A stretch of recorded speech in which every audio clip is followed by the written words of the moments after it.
Guys, grabe talaga guys ang lungkot ko ngayon guys. Hindi mo talaga asahan na sa sobrang tagal nyo, tapos magkahiwalay lang pala kayo. Grabe guys, sakit eh, kasi kala ko kami na eh. Kaya sobrang lungkot ko guys eh. Parang hindi ko na nga matiis eh. Sa totoo lang guys,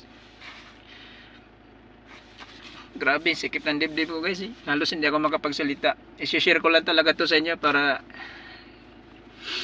medyo maluwag-luwag naman sa dibdib ko. Grabe, di ko talaga yan nakala na sa tagal-tagal na namin magkahiwalay pa rin kami. Wala naman akong kasalanan guys. Wala naman akong ginawang mali. Tapos sabi niya sa akin, hiwalay na daw kami. Tapos sabi niya sa akin na huwag mo na akong tawaging mahal.